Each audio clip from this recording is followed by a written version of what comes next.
You join me in the midst of my campaign to unwind the tyrant Dong Zhuo's claw-like grip on China.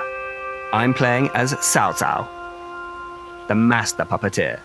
His failed assassination of Dong Zhuo led to a hasty retreat, which is the situation Cao Cao finds himself in on turn 1. But that's just the beginning of his story. Let's look at the current state of the board in my playthrough.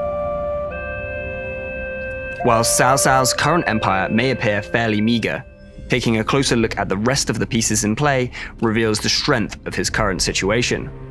Flanked by a triumvirate of peace-loving coalition pals, my lands possess an improbable amount of security.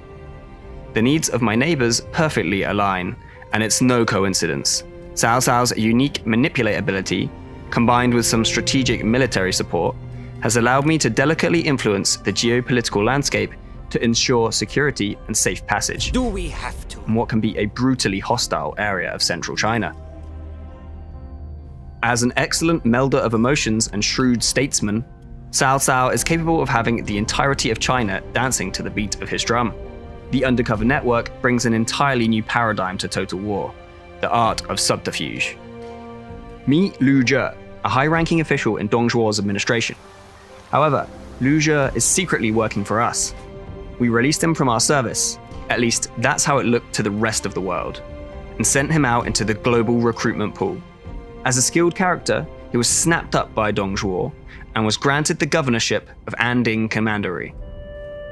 Officially, he's working for the tyrant, but secretly, he's building up a cover network in order to perform covert actions for us. And there's a lot he can do. If he decides his needs are best served elsewhere, he could join Dong Zhuo for real, or even take the power lent to him and secede to form a new faction with him at the helm.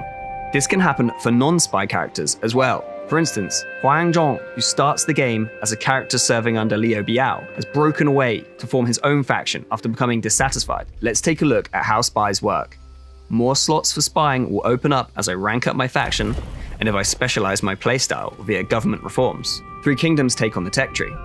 I'll complete the dedicated spy network reform and free up another slot for spying, so it's time to turn my attentions to other threats to my power, including some of my allies. After deploying a spy to any of the factions, they will sit in the recruitment pool awaiting employment to lead an army or take a place in the court. In this state, the spies can still garner a more detailed overview of an enemy faction's statistics, but have no agency to otherwise impact the faction. Clever utilization of spies can help me stay 10 steps ahead in my quest to unite China and mitigate the chances of an ally double-crossing me due to an incoming expansionist faction leader who has little sentimentality towards me compared to his predecessor. Don't forget to cast an ever-vigilant eye over your own character pool, because rival factions can and will install their own spies into your recruitment pool. In fact, I have my own fair share of concerns over this Dong Zhuo alumnus. Spies use two resources that dictate the level of power and risk they have within an enemy faction. The first, undercover network points, are shared between your spies per faction, and represent the support system of allies, safe houses, and resources for your spies. Cover points are individual to each spy and signify the quality of your spy's fake identity. Before we pull the trigger, let's browse the range of choices in the subterfuge toolset that Cao Cao could opt for. Court Noble actions represent the first tier of spy actions, where I can increase my own faction's diplomatic standing, mess with Dong Zhuo's bottom line via meddling with his trade efforts, steal ancillaries, or even taint the reputation of a character within the faction, perhaps with an eye to poaching them for myself, or even encouraging them to break away and form their own faction. Next up, we have general actions, which are available to characters leading troops and commanding generals. We can deny supplies, causing an ill-equipped army to begin starving to death. We can leak marching orders, making a faction more vulnerable to an ambush, or just straight up poison the military provisions, causing immediate casualties to the army in question. As the governor of Anding, Lu Zhe has access to the administrator spy actions.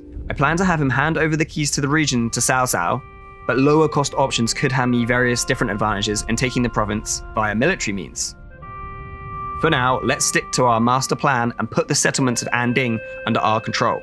It is advisable to keep a buffer of cover and network points, as triggering high-risk actions can lead to dilemmas which cost these resources and put the survival of your trusted spy on a knife edge. Looks like a rival politician in the Anding region has made Lu Zhe's escape unlikely. But as I need this land, I'm willing to sacrifice my spy for it. He was caught as he fled Anding, but Dong Zhuo, the merciless warlord, has chosen to spare him. It is possible he was just in a good mood, but there's a very real chance that Dong Zhuo has taken control of Yu Zhe and sent him back as a double agent within my own faction. I will have to treat him with a certain level of suspicion from now on.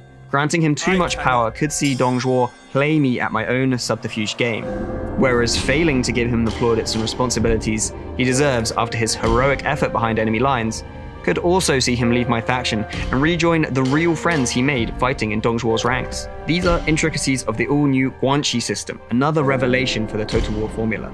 Make sure to subscribe for the upcoming video where we'll take a deep dive into the new layers of complexity this adds to your playthroughs. Dong Zhuo's heir and deadly warlord Lu Bu is ready to eliminate the dissidents and return the province to its former owner.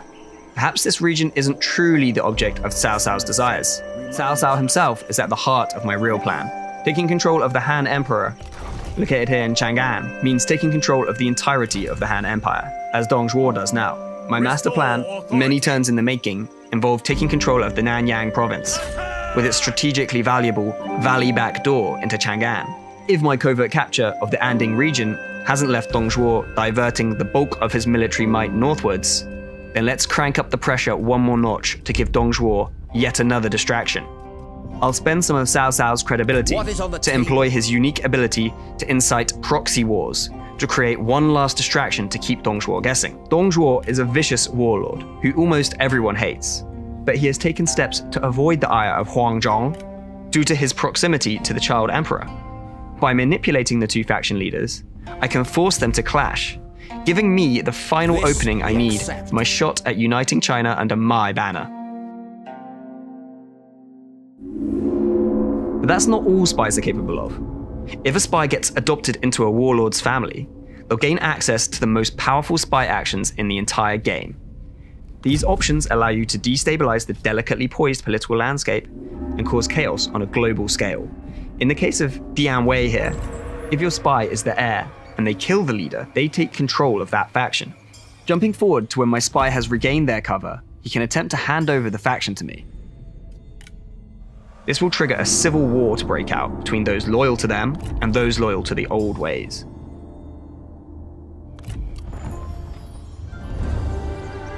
You've seen the devious toolkit of the all-new spy system?